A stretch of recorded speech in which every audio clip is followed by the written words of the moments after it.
Hi everyone, I'm just jumping on here real quick to discuss a few comments that were made on my YouTube channel over the past week. I know that a few of you were concerned about me looking down the barrel of my firearm. I appreciate your concern.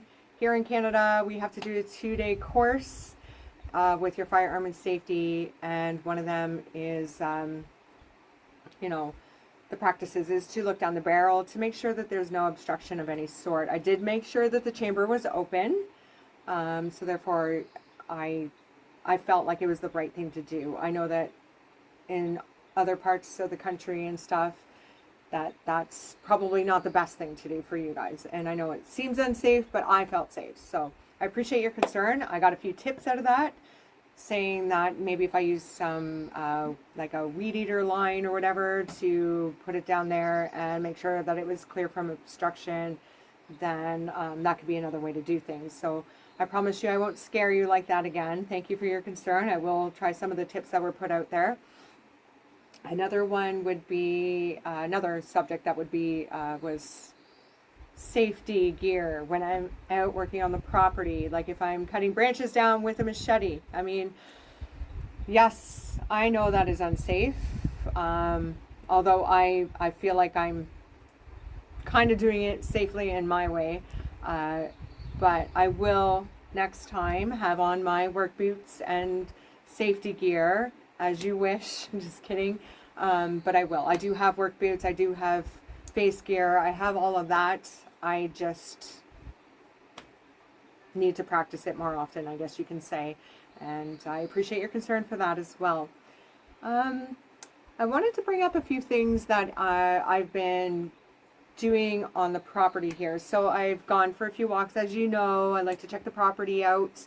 I've come across morels.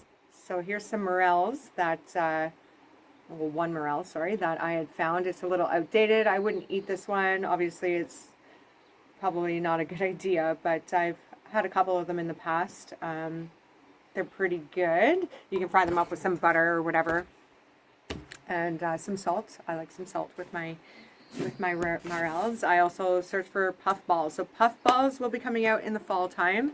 Definitely going to try to get my hands on those.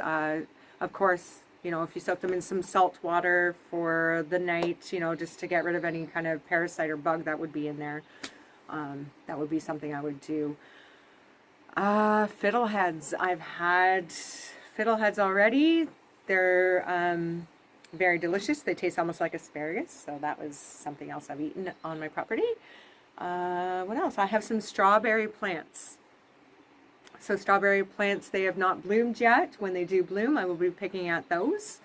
I'm going to start my garden, so I've got my little containers here. I'm a little late on doing it. I'm not the best gardener in the world, believe me, obviously.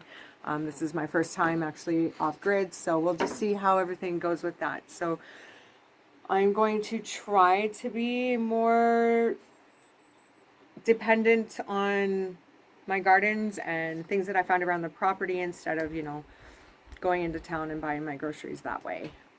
So we'll give that a try. Another thing that I wanted to talk about was my solar panels that I've gotten some tips on, of like adjusting the panels up on a different angle. So like I said, it went from 50% to 90%. I'm going to take you around the property. I'm going to show you a few of the things that I have done, thanks to everybody and their comments and their help. Really appreciate you guys. Thanks so much. So let's get started. Let's do this. All right, so here it is. Here's my 3 solar panels. I actually put up an extra one. There was 2 the last time you saw. Now I have a 3rd. I've tilted it up so there's lots of sunlight. It's about 4 o'clock right now here, so I still got tons of sunlight. It's brought it up to 90%. I've put on another addition. I have my outdoor shower that I put up here. It's nice and warm this time of year, so I really don't mind it at all. Let me show you how it works. Very simple. Works great for me. I love it. Getting up early in the morning, listening to the birds sing, having my coffee, and having my shower. Thank you everybody for all your help. I can't wait to show you more on my next video. See you soon.